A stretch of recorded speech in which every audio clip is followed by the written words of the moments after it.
Right, so we continue our reading of Lucas's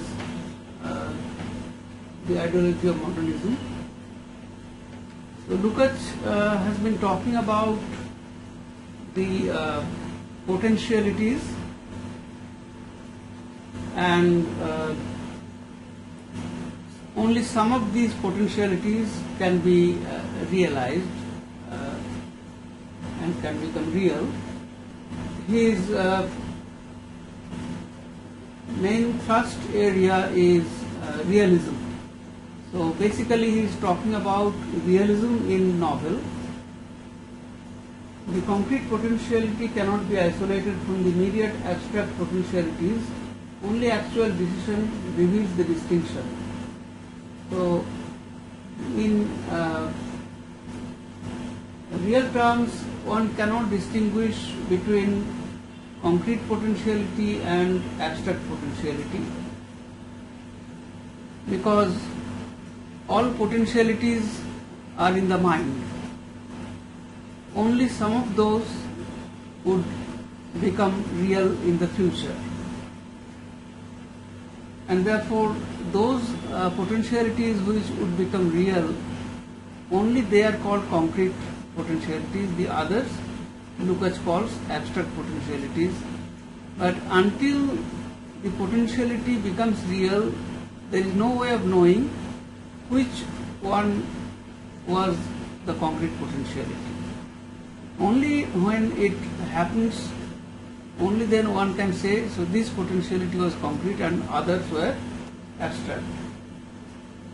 The literature of realism, aiming at a truthful reflection of reality, must demonstrate both the concrete and abstract potentialities of human beings in extreme situations of this kind. So,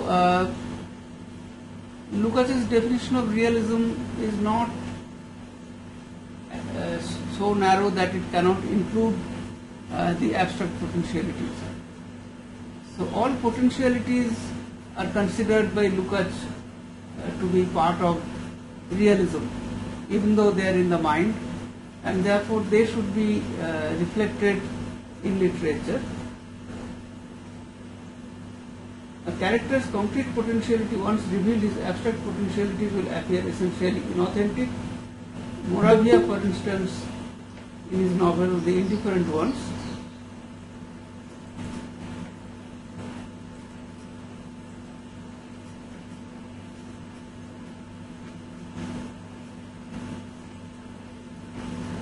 describes the young son of a decadent bourgeois family, Michel, who makes up his mind to kill his sister's seducer.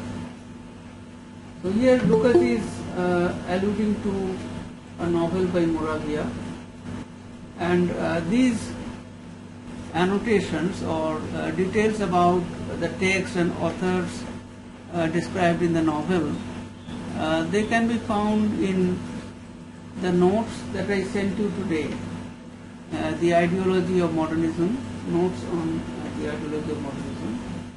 So Moravia, Time of Indifference, it was a deceptively simple story, 5 characters.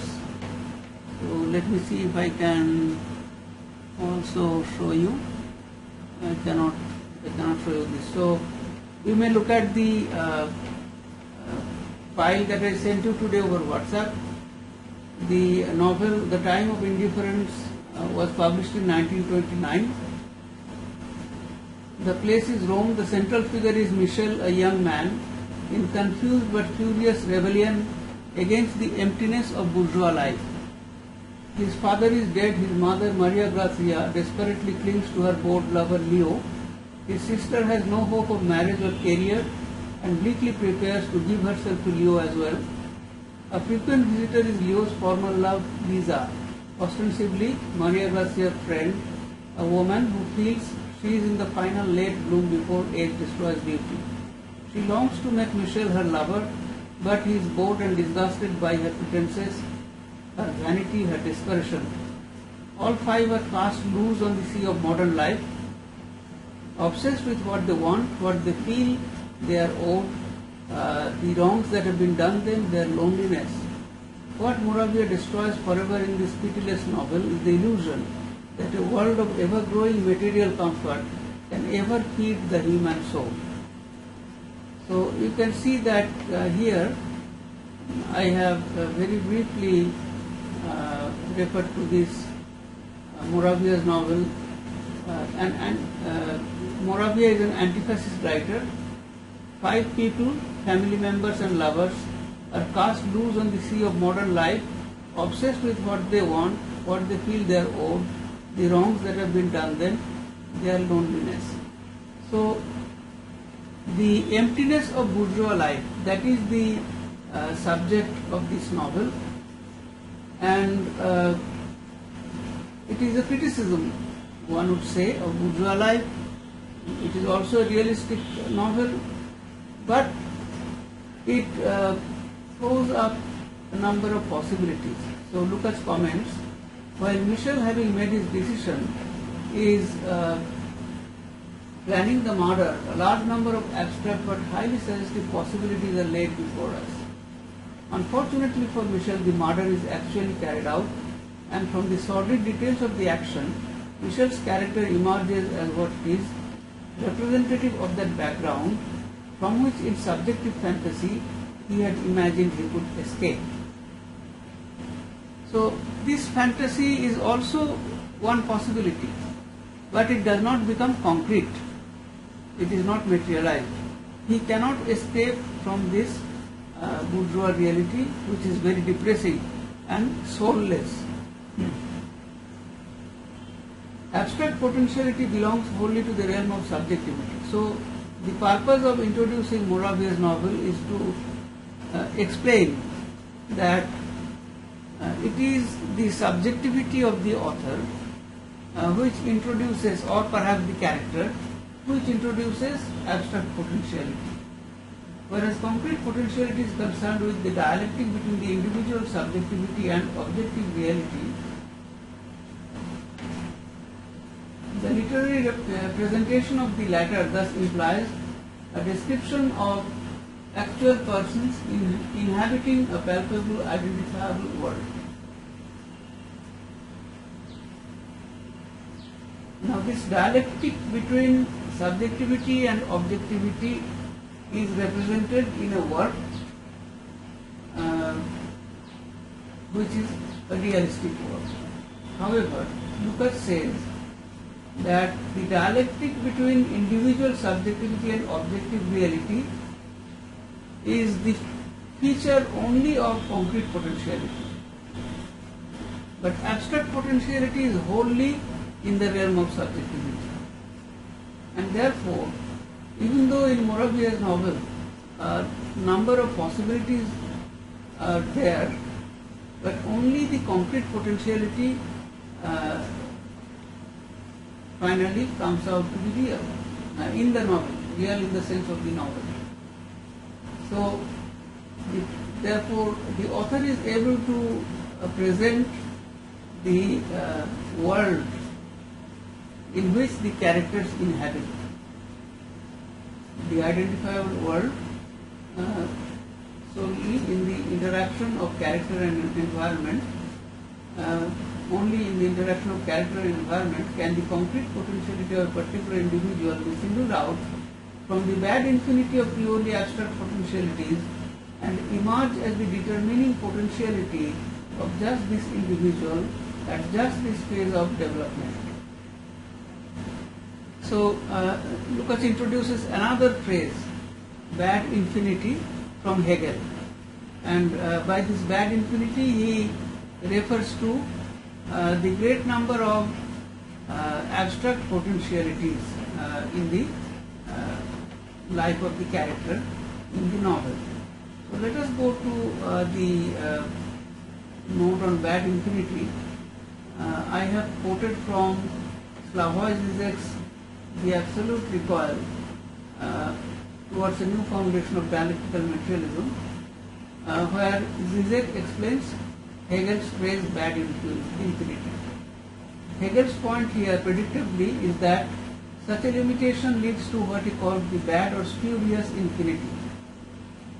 I know there is something beyond, but all I can do is replace one phenomenal determination with another in a process that goes on endlessly. In short, I merely replace one finite entity with another without ever reaching infinity itself, so that infinity is present only as a void that pushes me from one to another finite determination. In effect, I find myself in a world divided into something and nothing, and all that is left to me is to produce more and more new somethings, fill in the void of nothing. The Hegelian solution here is to shift the entire perspective from the objective to the subjective standpoint. We move beyond the bad infinity by abandoning the search for some infinite absolute in the transcendent objectivity beyond the series of finite entities. Instead, we make a reflexive move toward the subject, engaged in the endless activity of overpassing each finite entity. So,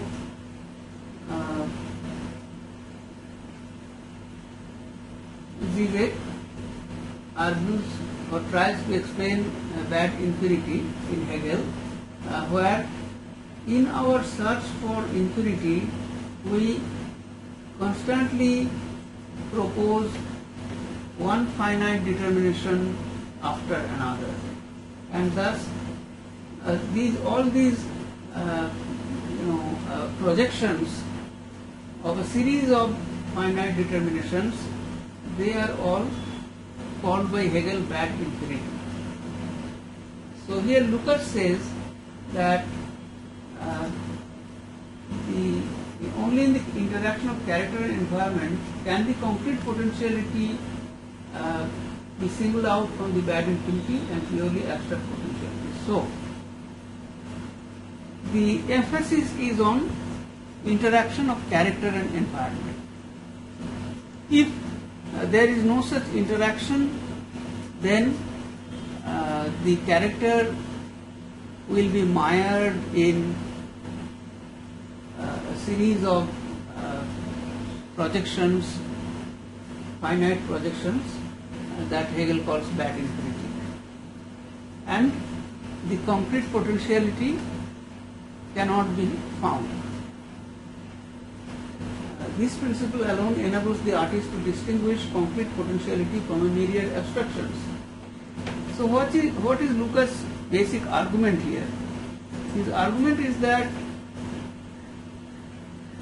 the artist must be able to understand which one of the myriad projections or myriad potentialities, which one is the concrete potentiality. And in order to understand that, he must write in a realistic manner so that there is an interaction between character and environment. Is the argument clear? Lukács says that any description, any realistic description in a novel where characters are described in a certain environment, there could be a great number of possibilities. Now, these possibilities are mostly in the mind of the character until and unless something happens. So he gives the example of Moravia's novel, The Time of Indifference, where the young man plans to murder the seducer of his sister. And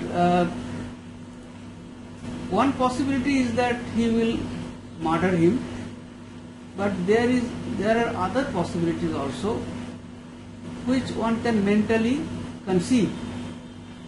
So he must have also conceived different ways of escaping the situation so that he does not have to be a murderer. So in any situation it is possible to subjectively imagine a great number of outcomes. Okay, so these imagined outcomes or imagined possibilities, Lukács calls them abstract potentiality. And until something actually happens, everything remains in the realm of abstract potentiality. But when one of these potentialities is realized, like Michel ends up murdering the seducer, then that potentiality is proved to be the concrete potentiality. But as long as that does not happen, there is no end of potentialities. There will be infinite series of potentialities. And he explains that by using Hegel's phrase bad infinity, because subjectively we continually tend to imagine different possible outcomes in our situation, different possible actions that we may undertake, different possible results that may happen. So we always think of these possibilities, but they are always finite. That is, we think of some finite determination, one after another, and we can never reach infinity. But the goal of our consciousness is to reach some infinite absolute, which doesn't happen. And Hegel calls this bad infinity. So how can a character escape a series of bad infinity? Lukács says that only if there is an interaction between character and environment, then the novelist can help the character escape a series of bad infinity and reach some concrete potentiality. Is it clear? But the ontology on which the image of man in modernist literature is based invalidates this principle. Now, Lukács criticizes the modernist philosophical point of view, which emphasizes subjectivity over objective reality and often takes the subjective projections to be real, or the potentialities, abstract potentialities to be real. So he refers to the human condition. When he uses the word ontology, he is obviously thinking of Heidegger. The ontology on which the image of man in modernist literature is based invalidates this principle. Which principle? That is, the author must emphasize on an interaction between character and environment. That principle is invalidated in modernist literature. If the human condition, and this phrase is a translation of La Condition Humaine, the title of André Malraux's novel.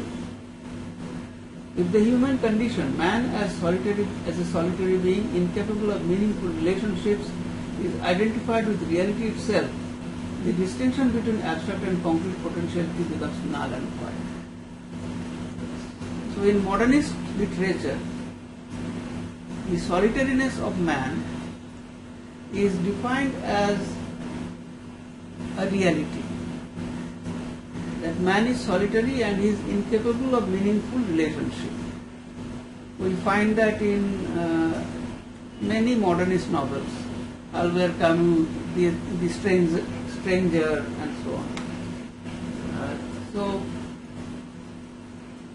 you may realize that this is just the opposite of what Marxists would expect or would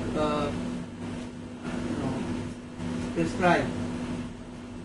The Marxists would always suggest that a man should be capable of human relationship with others. But modernist literature invalidates this principle and raises the idea of human condition as one where one is incapable of meaningful relationship. And Lukács says that when that is accepted as real, then it is identified with reality, then the distinction between abstract and concrete potentiality becomes null and void. That is, every potentiality becomes an abstract potentiality. The categories tend to merge. The Cesare Pavese notes with John Dos Passos and his German contemporary Alfred Doblin a sharp oscillation between superficial verism and abstract expressionist schematism. Cesare Pavese was an Italian writer who wrote on, Italian critic who wrote on American novels, and you may look at this note that I have given you. His book is American Literature, Essays and Opinions, published in 1970. Leading Italian scholar of American literature of the generation that came to maturity under Mussolini. Pavese was a non-academic critic.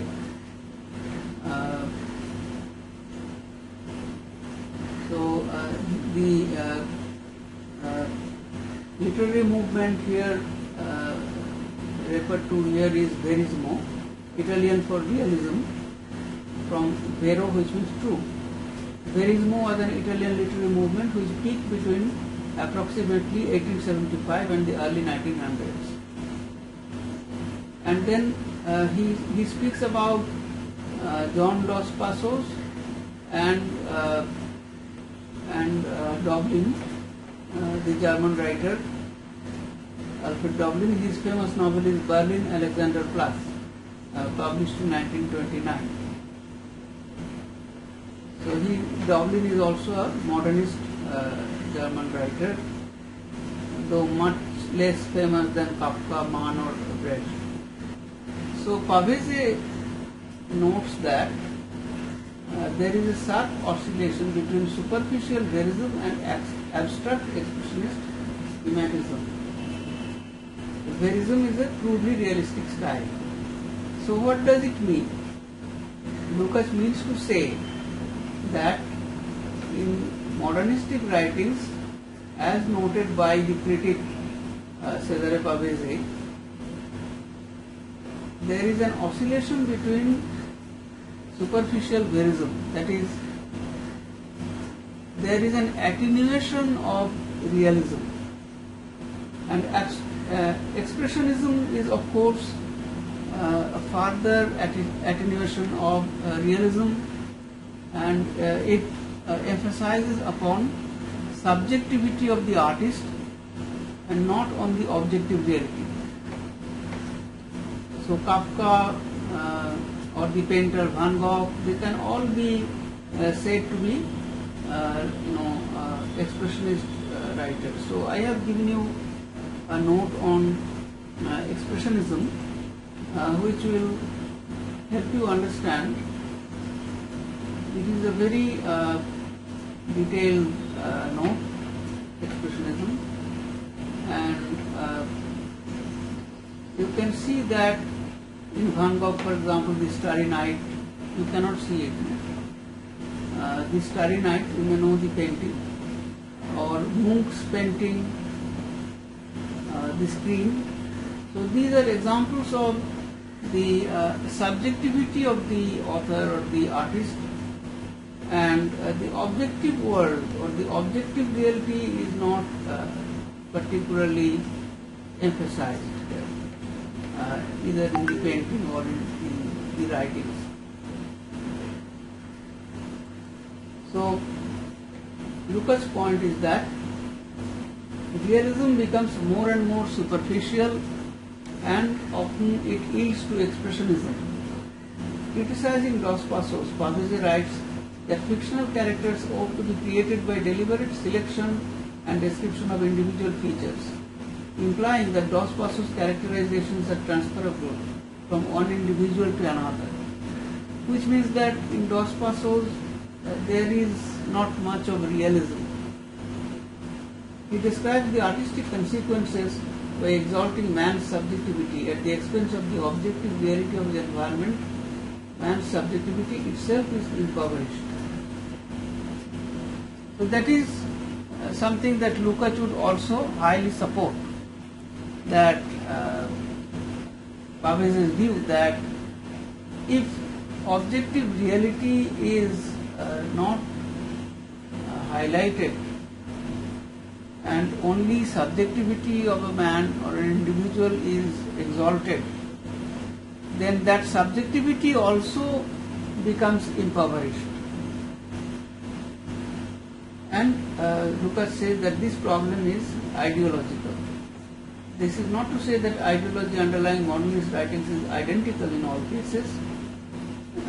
The ideology exists in extremely various, even contradictory forms.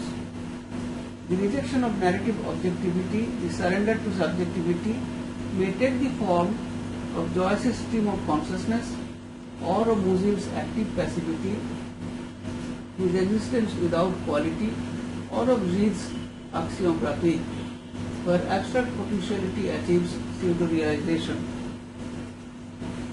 So Lukács says that when I say that in modernist writing subjectivity is the essential focus in the ideology of modernist writing, that does not mean that it is the same or similar in all the writers or all the artists. They have different forms. So the ideology is also in different forms. For example, in Joyce there is the stream of consciousness. In Musil there is this idea of existence without quality, and in Reid the idea of axiom gratuit, where abstract potentiality becomes pseudo-real. So here you can see, look at the note on axiom gratuit. Acte gratuit, an acte gratuit, French for arbitrary action, is an absurd, mostly violent and destructive spontaneous act without meaning or comprehensible motivation. In modern French literature, the term stands for symbolic revolt against any kind of determinism and causality. A sudden impulsive act out of spontaneous inspiration. So there is an example here, André Gide's novel, Les Caves du Vatican, The Caves of Vatican. It gives an example of acte gratuit or arbitrary action, where the hero Lafcadio pushes the unknown merchant Fleurissoir out of a moving train. Now, why does the hero push the merchant out of the moving train? So there is no cause for this, and the purpose is to show that sometimes human beings act spontaneously without any predetermination. So the whole purpose of this idea of arbitrary action, acte gratuit, is to contradict or revolt against determinism and causality. So here Lukács enumerates the different kinds of ideology that may exist in the modernist writers. The ideology does not have the same expression in all the authors, but in all the authors one may generalize that subjectivity is highlighted or emphasized and abstract potentiality achieves pseudo-realization. So the example from Reid, the arbitrary act, pushing somebody out of the train. This act in Reid's novel does not invite any kind of moral consideration, ethical deliberation, because the action takes place in a void of objective reality. To the hero, the objective reality has almost disappeared because he is immersed in his subjectivity, and therefore he does something spontaneously without any concern for environment or objective truth. Is it clear? So could you explain the meaning of pseudo-realization? Yes, I am glad if you ask me questions. Never worry about stopping me. Well, so Lukács says in Abstract Gratuit, Akshay Gratuit of Gide, abstract potentiality achieves pseudo-realization. Why does he use the phrase pseudo-realization? Because the acte gratuit or the arbitrary act of the hero pushing somebody out of the moving train, this representation of by Gide, can this representation be called a realistic representation? What do you think? No, sir. Why not? Can you tell me why not? Sir, it might be, I'm sorry, it might be real, but if we look at it from a moral point of view, then it is not. Okay, so you have some confusion about this. Yes, sir. The confusion rises out of the fact that this thing is extremely absurd. It does not pay any attention to our notion of morality or our notion of society. The action of the hero appears to be antisocial, and so on and so forth. So you are confused. Now, Lukács says that this is pseudo-real because the author does not write this novel from a realistic point of view in the first place. So in case of such expressions, this Gide's novel here may be called more expressionist than realistic. Won't you agree? Yes, sir. So when the author or the artist is relying upon expressionist, style of representation, then to raise the question of realism is, not appropriate, because we do not. The very foundation of the premise of the novel is different, and that is why Lukács calls it pseudo-realization, because in the imaginary, in the fictional realm of the novel, it happens. That is, the man is pushed out of the train by the hero. It happens in the fictional realm of the novel. So it is real, but not real in our sense of the real, by which we always essentially mean objective reality. That is why Lukács calls it pseudo-real. It is real in the novel, but it is not real in the sense of realism, which depicts objective reality. Is it clear? Yes, sir. As individual character manifests itself in life's moments of decision, so too in literature, individual character manifests in the moments of decision. If the distinction between abstract and concrete potentiality vanishes, if man's inwardness is identified with an abstract subjectivity, human personality must necessarily disintegrate. So Lukács says that this is the ideological context of modernistic literature, that the distinction between abstract and concrete potentiality vanishes. And man's inwardness is identified with abstract subjectivity. In that case, human personality disintegrates. Why?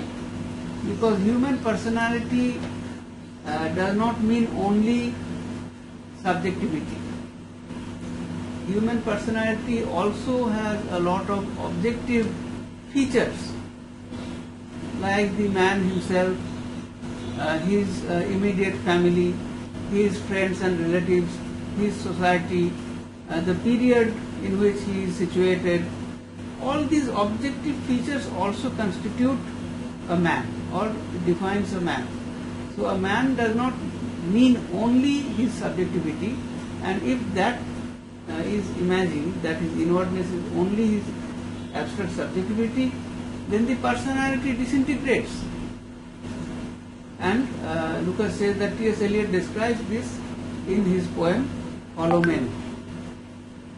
He describes the phenomenon, this mode of portraying human personality, as shape without form, shade without color, paralyzed force, gesture without motion. So this is from the Hollow Men, published in 1925. The disintegration of personality is matched by a disintegration of the outer world.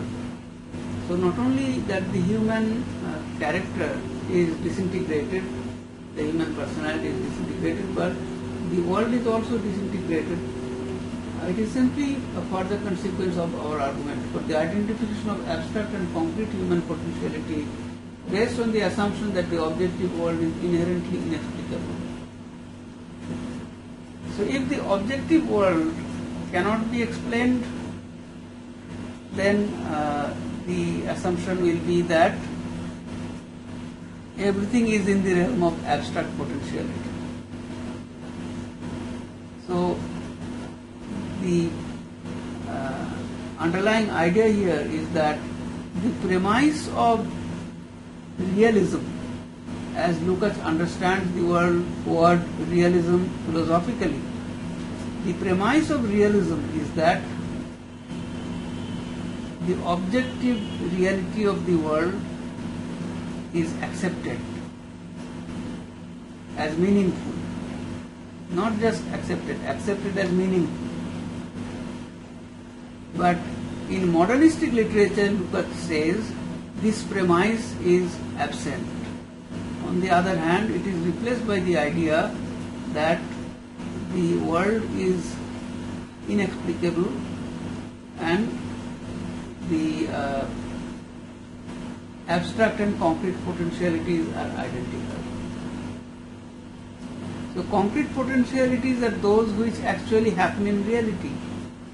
Abstract potentialities are those which one may imagine or one may project. So when they are identical, that means that the world or the reality has lost its meaning. Is it clear?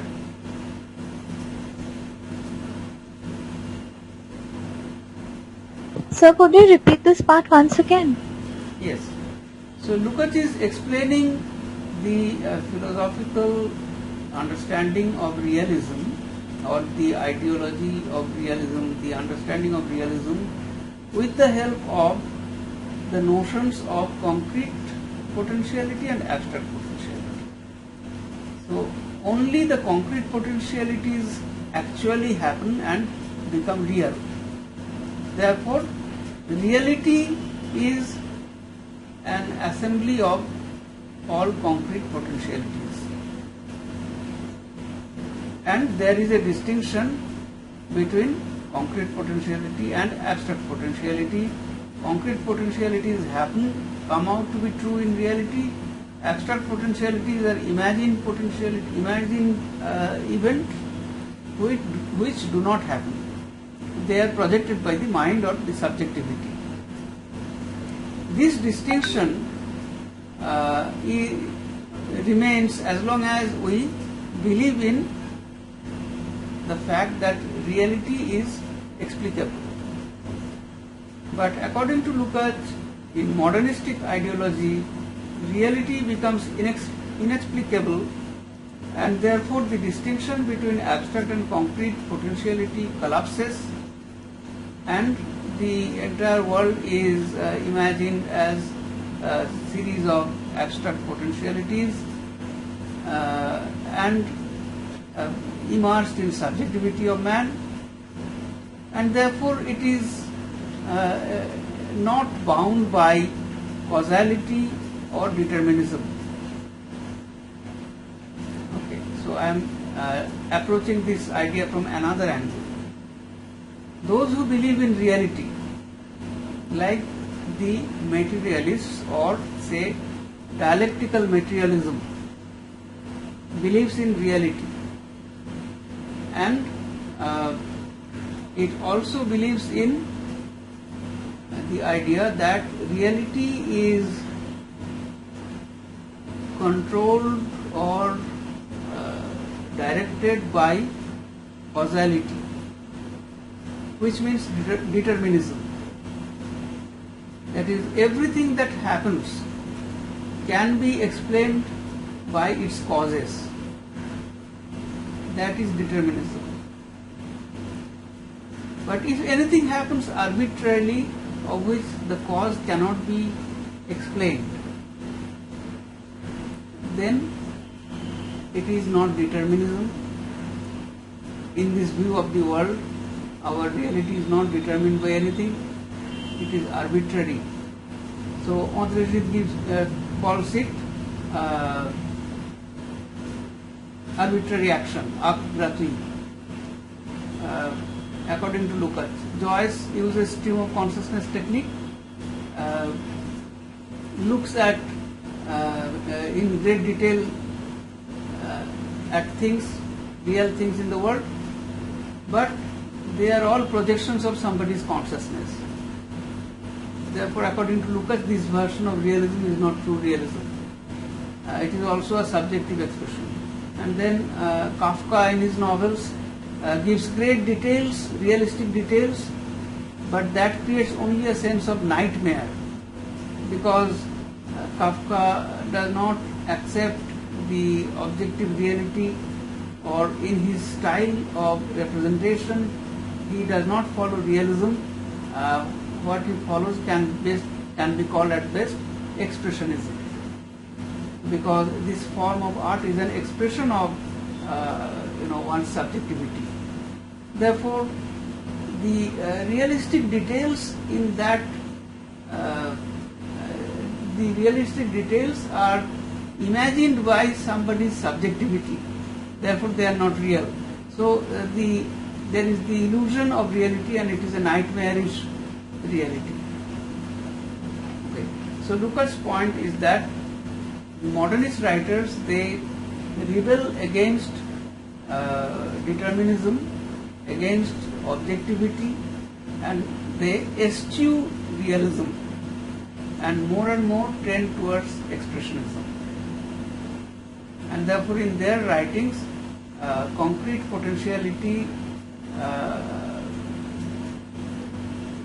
cannot be seen, or it disintegrates and it becomes the same as abstract potentiality, and human personality or even a character in their novels, in their work, cannot be judged in realistic terms. The personality integrates, and this kind of disintegration, the personality disintegrates. This kind of disintegration can be seen in T.S. Eliot's poem Hollow Men. So this is Lukács' argument, and Lukács gives us the examples of these modernist writers where it happens. Is it clear? Yes, sir. Thank you so much. Certain leading modernist writers attempting a theoretical apology have admitted this quite frankly. Often this theoretical impossibility of understanding reality is the point of departure, rather than the exaltation of subjectivity. Theoretical impossibility of understanding reality is the point of departure. So, not that the writer deliberately talks only about subjectivity, but the writer sometimes tries to establish that reality cannot be understood, which is, approaching the thing from another side. So here the example is Gottfried Benn.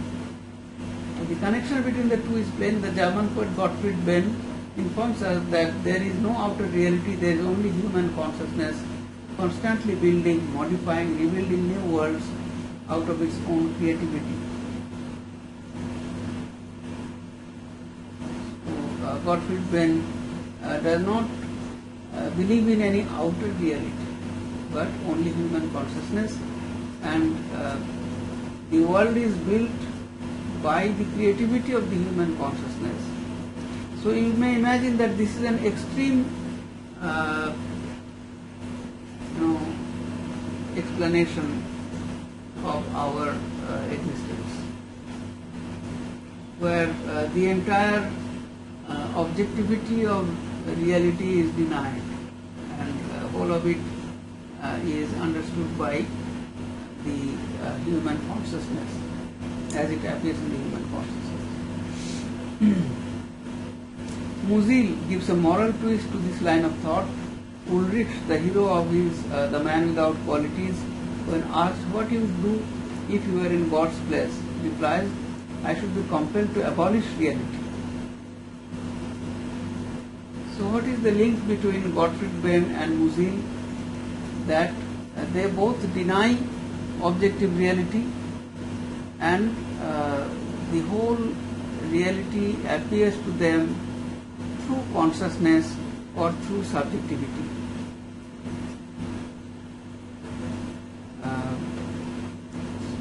Subjective existence without qualities. So why man without qualities? So if man has qualities, then man is an object. But the man without qualities is only consciousness, only subjectivity.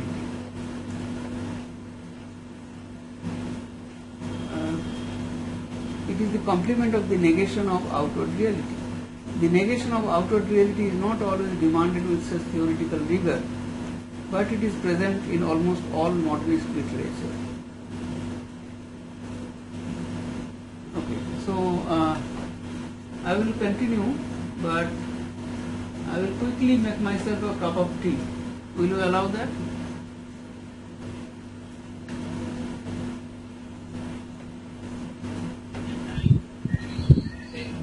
Hello, can I make myself a cup of tea? Yes, sir, please. Okay, so I am taking 2 minutes break. Alright. Sure, sir.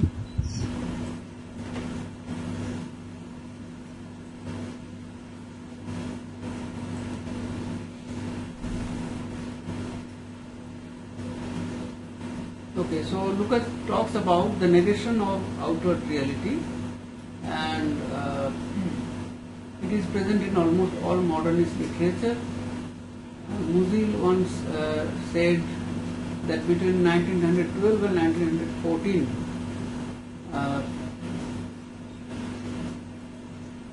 he had written his great novel. It was quick to modify by adding, I have not, I must insist, written a historical novel. I am not concerned with actual events. Events anyhow are interchangeable. I am interested in what is typical, in what one might call the ghostly aspect of reality.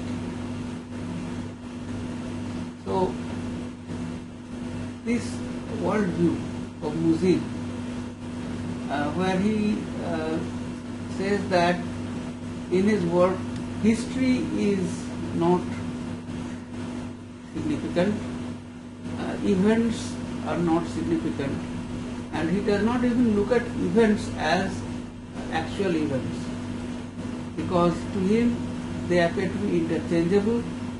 He looks at events as typical, and thus the reality that he presents is a ghostly reality. And Lukács says that this use of the word ghostly is interesting because it points to a particular tendency in modernistic literature, a major tendency in modernist literature, the attenuation of actuality. So this is an important comment that Lukács makes, that in modernist literature, actuality is attenuated, that is diminished in focus. In Kafka, the descriptive detail is of an extraordinary immediacy and authenticity, but Kafka's artistic ingenuity is really directed towards substituting his angst-ridden vision of the world for objective reality. So I already told you about this. In Kafka's works we find a lot of details, realistic details, but that does not make his work realistic. His work is expressionistic, and he expresses the angst that underlies all his vision. Angst is a German word which may be translated as anxiety, but in English the German word Angst is used to mean this existentialist anxiety, this anxiety of characters or authors in modernistic literature, which is not anxiety in the common day parlor, but it is an ontological or existential anxiety. Therefore, in English, we keep the German word Angst to mean this anxiety. The realistic detail is the expression of a ghostly unreality of a nightmare world whose function is to evoke angst. The same phenomenon can be seen in writers who attempt to combine Kafka's techniques with the critique of society, like Kuepen in his satirical novel about Das Treibhaus. A similar attenuation of reality underlies Joyce's stream of consciousness.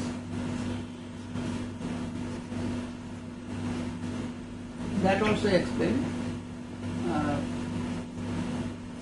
It is of course intensified where the stream of consciousness is itself the medium through which reality is presented, and it is carried ad absurdum, where the stream of consciousness is that of an abnormal subject or of an idiot. So, if the reality that the author expresses or represents through the consciousness of a character, then it is actually the subjectivity of that character which dominates the representation, not the reality, not the objective reality. So in Joyce's stream of consciousness, we cannot say that it is realistic, even though there are realistic passages. Or if the character himself is, mad or an idiot or insane, then this argument is carried to its absurd end, ad absurdum, to its absurd end. And that can be seen in Faulkner's Sound and Fury or Samuel Beckett's novel Molloy. Attenuation of reality and dissolution of personality are thus interdependent. The stronger the one, the stronger the other. Underlying both is the lack of a consistent view of human nature. Man is reduced to a sequence of unrelated experiential fragments which is inexplicable to others as to himself. So this is one of the important features of modernist literature or art, fragmentation. So and distortion. You can see that in even artistic movements like Cubism, distortion of the figures. Now we all know that Picasso was a great realistic painter. He could paint realistically very well. But in his Cubist stage, he began to distort the portraits or the figures, and thus distortion became a stylistic technique of modernistic painting, and later also it was carried out by other artists. So what is behind distortion?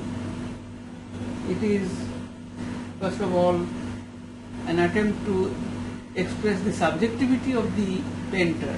When the painter looks at somebody's face, he may be thinking of something in his own way. He may be reading that face in his own way, and the distortion follows his subjectivity. So distortion is also a kind of fragmentation. It divides and subdivides the body of the figure into cubes or into different shapes, and therefore it is also a kind of fragmentation. In a way, it is a representation of the disintegration of the holistic idea of the human body.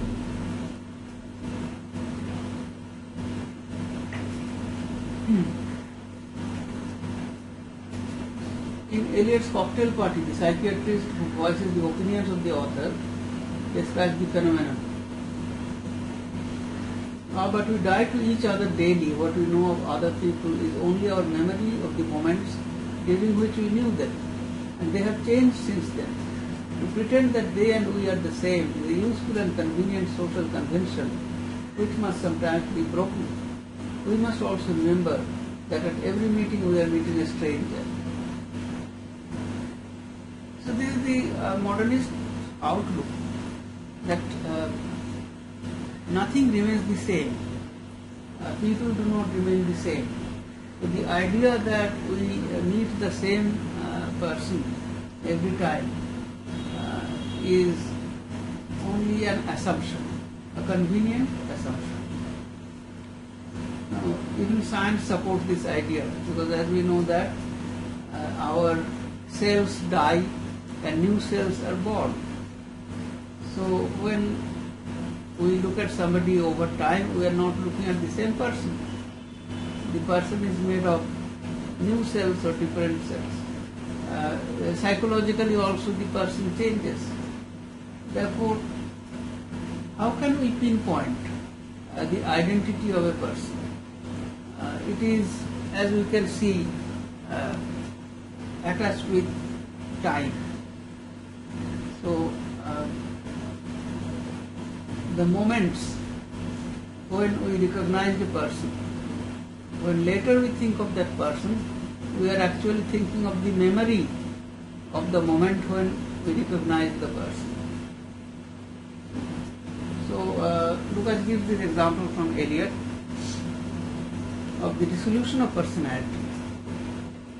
Originally, the unconscious product of the identification of concrete and abstract personality potentiality is elevated to a deliberate principle in the light of consciousness. So this dissolution of personality has been made into a principle. Principle of what? Principle of art. It is no accident that Gottfried Benn called one of his theoretical traps Doppelleben, which means double life. For Benn, this dissolution of personality took the form of a schizophrenic dichotomy. According to him, there was in man's personality no coherent pattern of motivation or behavior. Man's animal nature is opposed to his denaturized, sublimated thought processes. The unity of thought and action is backwoods philosophy. Thought and being are quite separate entities. Man must be either a moral or a thinking being. He cannot be both at once. So this idea of Benn, it first supposes that in man there is no holistic unity, or he looks at a schizophrenic dichotomy in man. Why? Because, well, man is an animal, as Aristotle thinks, social animal, but still an animal. And on the other hand, man also imagines sublimation, where he is denaturized. So these two aspects of man, they are contradictory, and therefore there is no organic unity in man. And the unity of thought and action is backwoods philosophy, which means that it is only an assumption, it cannot be accepted in modern terms. Man cannot be both a moral or a thinking being, which presupposes that morality or ethics is in a domain that is different from a philosophical attempt to interpret the world. Separate entities, thought and being. So being refers to ontology, and thought or thinking is a major subject of Heideggerian philosophy, and they are not the same domains. So morality or ethics is a domain of what should be or what ought to be, and being is the domain of ontology, that is what is. So one may think about one's being, as Descartes says, I think therefore I am. So the question of thinking is related to the question of being. question of ontology. But the question of morality has little to do with ontology or with thinking. It is a domain of prescription. It may be directly or indirectly derived from theology. So,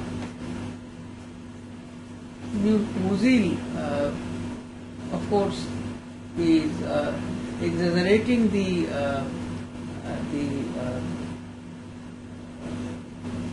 separation between the ethics and the being, the domain of being and the domain of ethics. But he points to this dichotomy in man's existence, which is an attitude of modernism as a whole. Is it clear? Sir, Yes. can you explain backwards philosophy once again? Backwards philosophy is an expression to indicate something which is poorly conceived, which is not smart enough. So the notion here is that unity of thought and action, or thought and being, they are separate, and when one understands realism in the realistic sense, one understands objective reality to be an integrated whole, where man is situated in his environment, then one is assuming a unity between thought and action, or between thought and being. But from a modernist point of view, this assumption of the organic unity between man's being and morality is backwards philosophy, or a train of thought that is not smart enough. Why? Because modernistic thought assumes that there is an essential divergence or dichotomy between being and thinking, being and morality, and therefore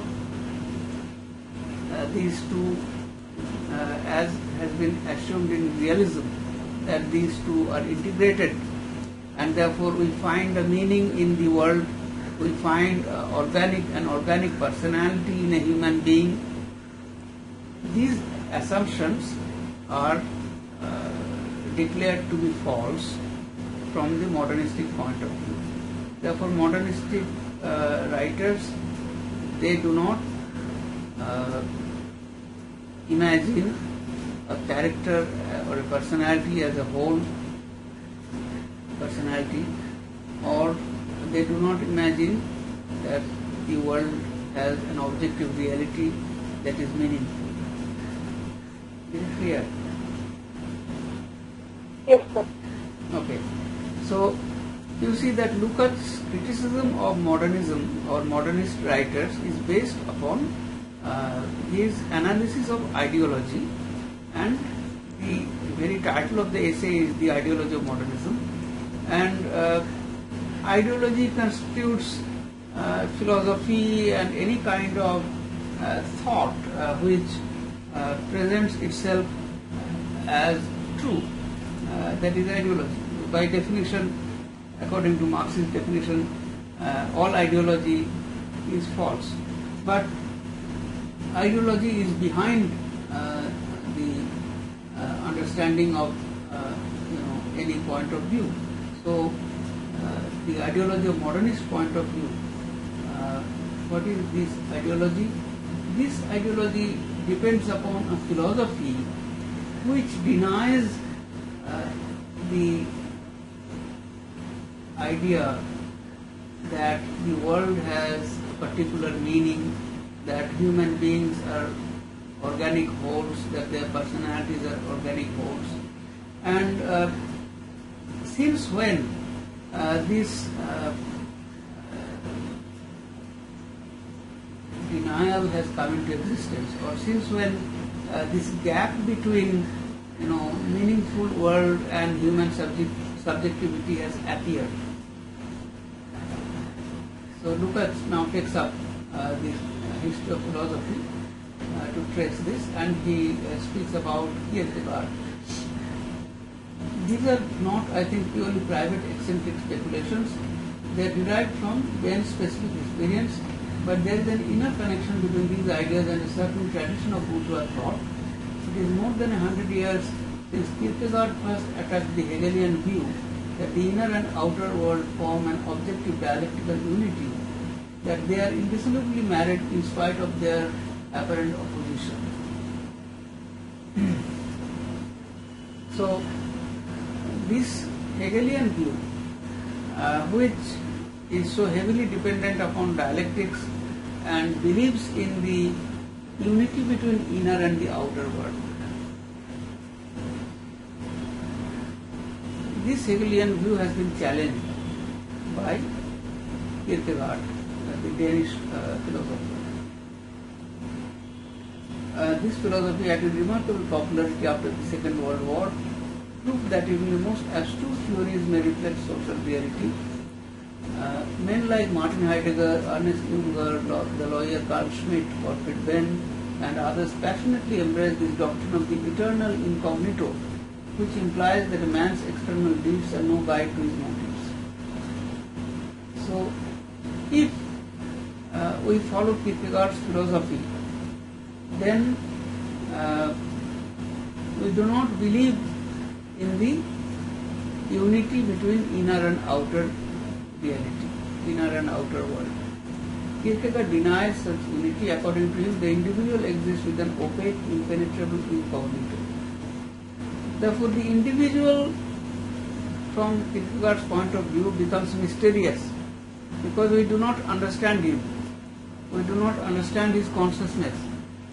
We try to, like from the Hegelian point of view, one tries to have a clear understanding of an individual personality.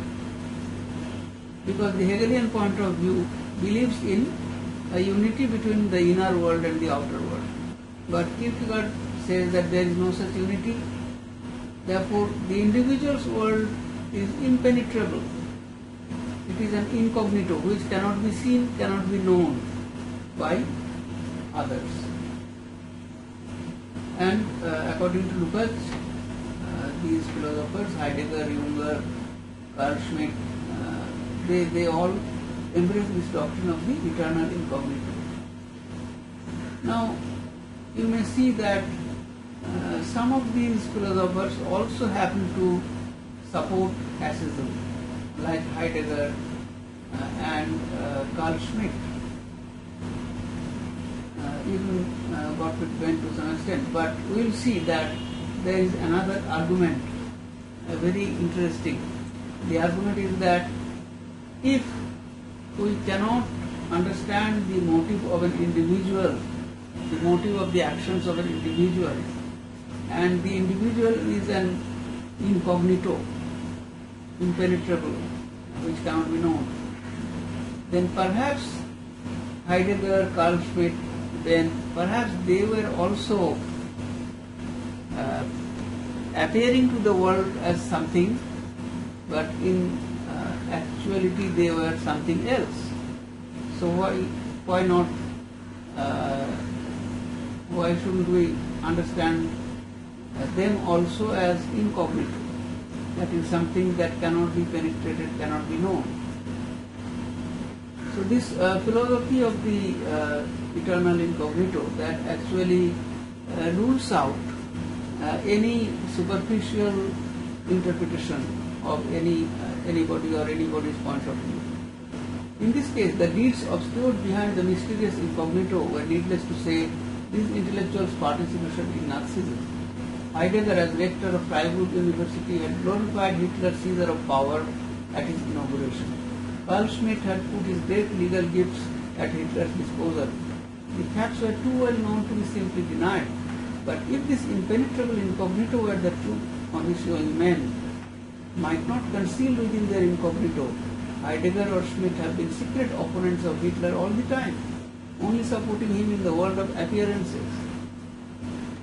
So we see here that Lukács does not comment on Heidegger or Carl Schmitt from a simplistic orthodox Marxist point of view, orthodox communist point of view, blaming them as fascists. Lukács does not do that. But Lukács actually applies this notion of eternal incognito on them and says that if this is the human condition, quoting again André Malraux, if this is the human condition, that the individual cannot be known, cannot be understood, there is something mysterious about him, then why not we assume that in the world of appearances these philosophers supported Hitler, but in reality they were opponents of him. Ernst von Salomon's cynical frankness about his opportunism in the questionnaire may be read as an ironic commentary on this ideology of the incognito, as we find it, say, in the writings of Ernest Junger. This digression may serve to show, taking an extreme example, what the social implications of such an ontology may be. In the literary field, this particular ideology was of cardinal importance. By destroying the complex tissue of man's relations with the environment, it furthered the dissolution of personality. So you see that Lukács tends to give an explanation of the dissolution of personality in modernist literature.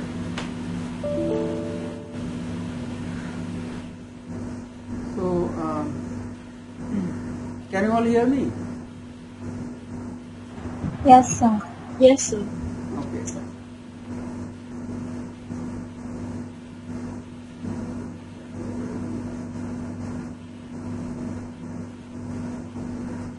So Lukács gives an explanation of the modernistic dissolution of personality, and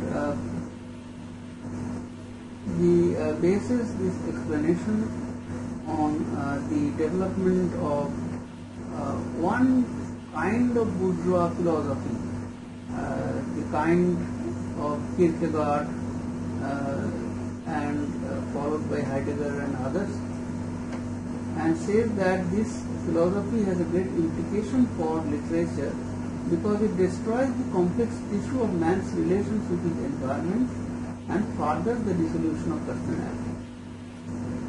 For it is just the opposition between a man and his environment that determines the development of his personality. And now this is, of course, a Marxist point of view, that the opposition between man and his environment determines the development of his personality. What does it mean? It means that matters determines consciousness. The Marxist tenet that the man's personality, the man's consciousness is determined by his environment, by his historical, political, social context. There is no great hero of fiction, from Homer's Achilles to Mann's Adrian, Leverkusen or Sholokov's Grigory Melekyov, whose personality is not the product of such an opposition. I have shown how disastrous the denial of the distinction between abstract and concrete potentiality must be for the presentation of character. The destruction of the complex tissue of man's interaction with his environment likewise saps the vitality of this opposition. So here Lukács is trying to explain his idea of realism. So even though this essay is on the ideology of modernism, the whole book is about realism, because the title of the book is Meanings in Contemporary Realism.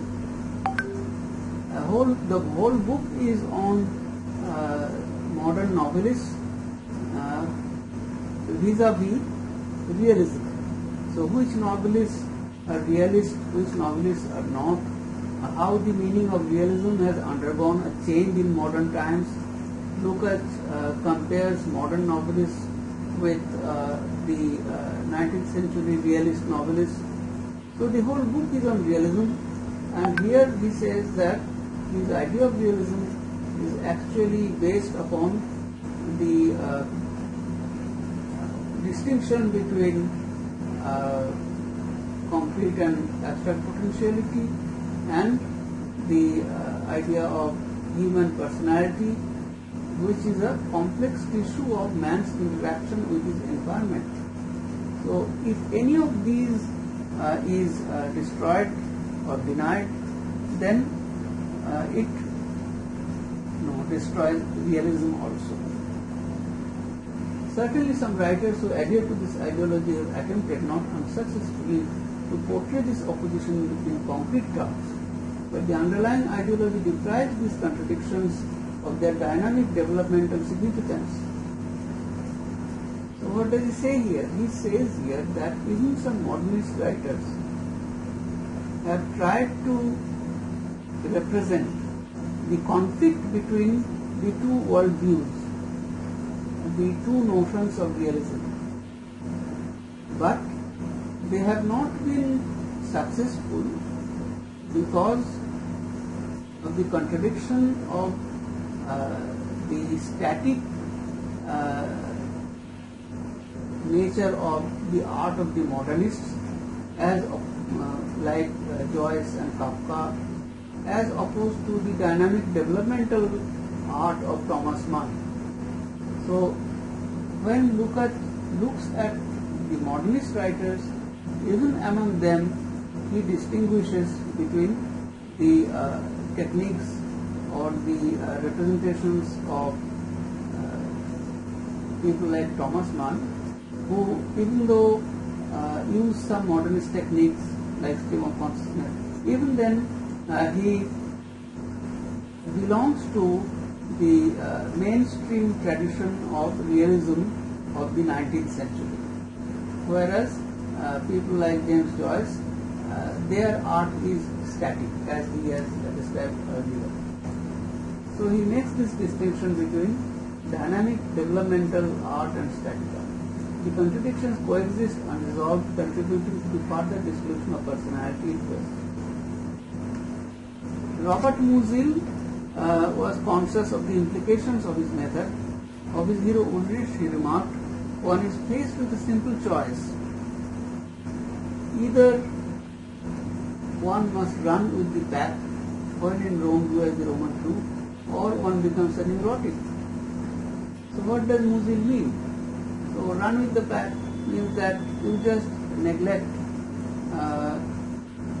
your understanding that there is no essential unity in realism or in human personality. You just run with the pack, you behave like other authors, or you become a neurotic. That is, if you accept this distinction and this collapse of the distinction between concrete and abstract potentiality, then you become schizophrenic, you become neurotic. Musil here introduces the problem central to all modernist literature of the significance of psychopathology. So we know that psychopathology has been of the greatest influence on modernist literature after the discoveries of Freud and other psychoanalysts. And Musil uses the expressions taken from psychoanalysis or psychopathology when he speaks of neurosis or schizophrenia. So here neurosis or schizophrenia, they are used as metaphors. That is, the human condition as understood by Malraux and other modernists. There is an essential disintegration of the wholeness of personality. There is an essential lack of meaning and a lack of anything that would provide meaning to our existence, to our reality. And in the terms of psychopathology, this can be said to be neurosis. or some kind of schizophrenia. This problem was first widely discussed in the naturalist period. So naturalism, you know, is the movement in France led by Émile Zola. More than 50 years ago, the doyen of Berlin dramatic critics Alfred Kerr was writing, "Morbidity is the legitimate poetry of naturalism, for what is poetic in everyday life? Neurotic aberration, escape from life's dreary routine. Only in this way can a character be translated to a rare clime and yet retain an air of reality." So we see that the awareness among the naturalists of the importance of morbidity in today's experience. When Carr writes that morbidity is the legitimate poetry of naturalism. So in everyday life we see some neurotic aberration, escape from life's dreary routine. Now this reminds me somehow of Macbeth, you know, in Shakespeare's play, where Shakespeare represents the neurotic behavior of Lady Macbeth, or the schizophrenic desperation of Macbeth. Shakespeare represents how their understanding of the integrity of personality has crashed, and the notion of fragmentation is often represented in Macbeth's consciousness by the way he imagines the distance between his hand and his eye and so on. So Shakespeare was not a dramatist who had lost the idea of the wholeness of experience. However, he was, we can say, visionary enough to understand the psychological abnormalities much before Freud, of course. The psychological abnormalities which are possible, which may create a disintegration of personality. But what appears as an aberration in Shakespeare, in the two characters, Macbeth and Lady Macbeth, they are exceptions. They are not the norm. They are criminal, psyches, where Shakespeare shows the aberration. But for modernist literature, this aberration becomes the norm. Morbidity becomes the legitimate element. So, Carr says that neurotic aberration is the poetic element in everyday life, and it is an escape from life's dreary routine. Now you remember in Macbeth's speech, tomorrow and tomorrow and tomorrow, there is this idea of life's dreary routine, the routine-wise pursuit of one day after another, the day and the day following and the next day. So from which point of view, or from the point of view of which class, life becomes a dreary routine? Perhaps this is essentially a bourgeois point of view.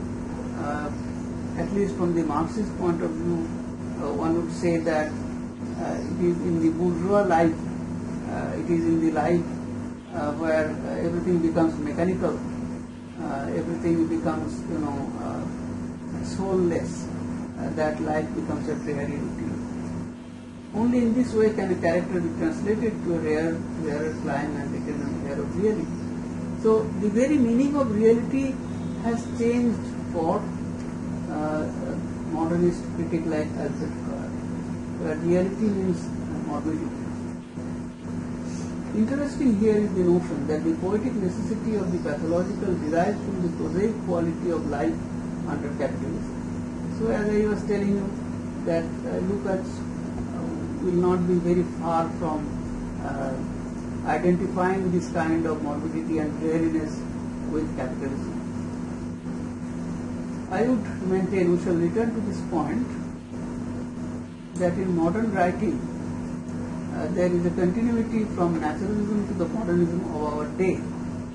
A continuity restricted. Now, he speaks about naturalism, but he does not mention Zola. And that is also very interesting. He mentions Alfred Karr, but he does not mention Zola. But he perhaps assumes that all readers of novel or the history of the novel are aware of the naturalistic novels of France, and the fact that naturalism was an attenuation of realism or a degradation from realism.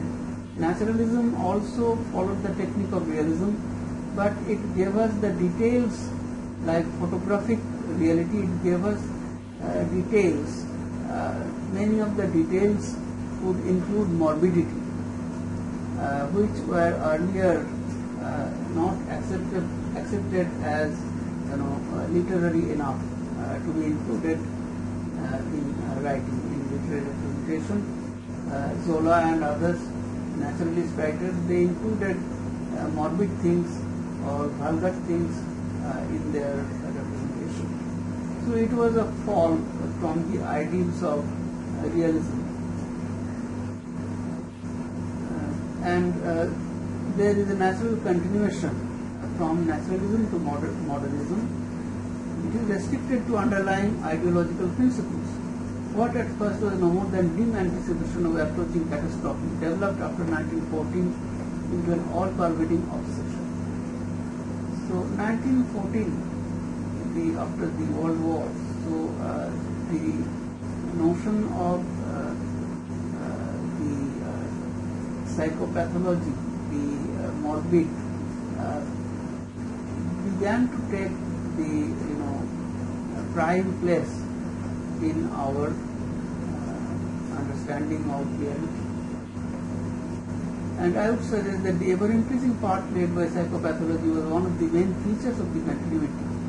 At each period, depending on the prevailing social and historical conditions, psychopathology was given a new emphasis, a different significance and artistic function.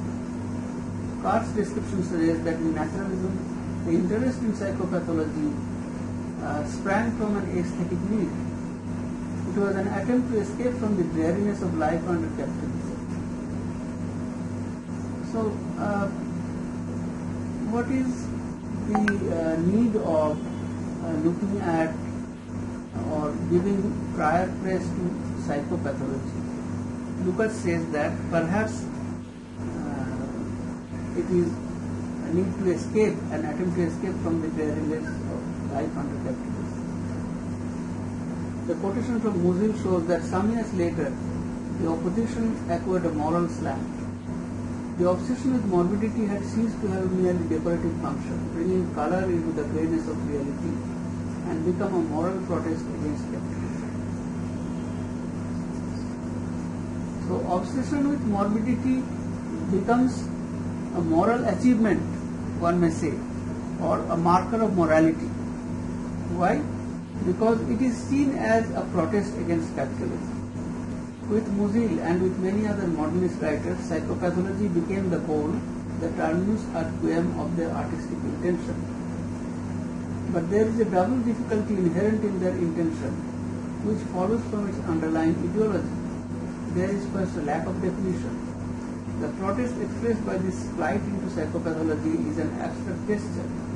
Its rejection of reality is wholesale and summary, containing no concrete criticism. So here Lukács is critical of the method of modernist writers like Musil and others who make psychopathology their goal. And what is Lukács' criticism? That if the emphasis on psychopathology is a protest against the dreariness of capitalism, then it is not well defined as a protest.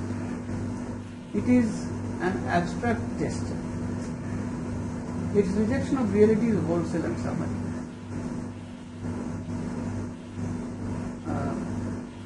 So by this time, it is quite clear that Lukács has established that modernist writing rejects reality.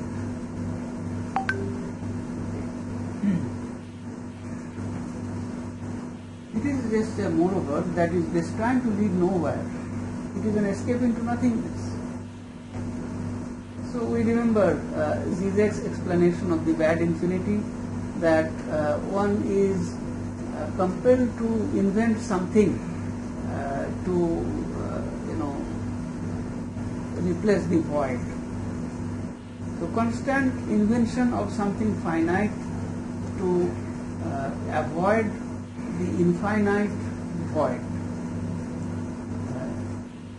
in modernist experience of reality. So modernist writers project the escape of their characters into nothingness because they eschew objective reality in their representation. It is an escape into nothingness. Thus the propagators of this ideology are mistaken in thinking that such a protest could ever be fruitful in literature. In any protest against particular social conditions, these conditions themselves must have the central place. So what is Lukács' argument here? Why does he say that this protest is futile, that this protest cannot be fruitful? Because when you are protesting against something, against particular social conditions, then if you altogether avoid representing those social conditions, then what are you protesting against? That does not become clear. So according to Lukács, the modernist writers find the capitalist world to be dreary and soulless, and therefore they try to protest against that world by not representing that world. And this is a futile attempt, because unless you represent the conditions which you are protesting against, then your protest won't become meaningful. People won't understand what you are protesting against. So in this thought of Lukács, we see his inherent belief in the reality of the particular social conditions. But why do the modernist writers do not represent this reality? Because they do not believe in the reality of these social conditions. However, Lukács, being a Marxist, he still believes in the reality of the social conditions, and therefore he is disappointed that the modernist writers do not represent those social conditions realistically. However,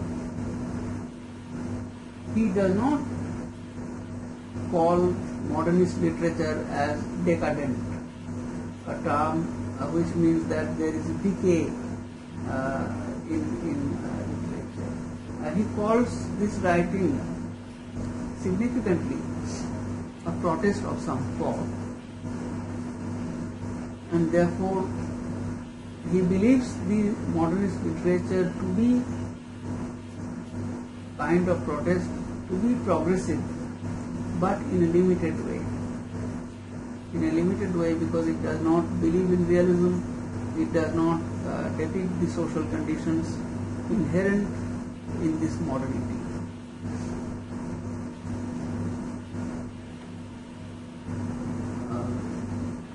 The bourgeois protest against feudal society, the proletarian against bourgeois society, made their point of departure a criticism of the old order. In both cases, the protest, reaching out beyond the point of departure, was based on a concrete terminus ad quem, the establishment of a new order. So whether it is the bourgeois revolution against the aristocrats' feudal society, or whether it is the attempt of the proletarian to revolt against bourgeois order, there is an end, a terminus ad quem, that is an end, and this end is the establishment of a new order. However, the indefinite structure and content of this new order, the will towards its more exact definition was not lacking. How different the protest of writers like Musil, the terminus quo, the corrupt society of our time. Terminus quo means the beginning point of the discussion, starting point. And terminus ad quem is the ending point. The terminus quo, the corrupt society of our time, it is the beginning point. It is inevitably the main source of energy. Is the terminus ad quem, the escape into psychopathology, is a mere abstraction. So, the protest of writers like Musil, according to Lukács, is very different from the progressive protest of the bourgeois against the feudal society, or of the proletarian against the bourgeois society. Why is it different? Because here, the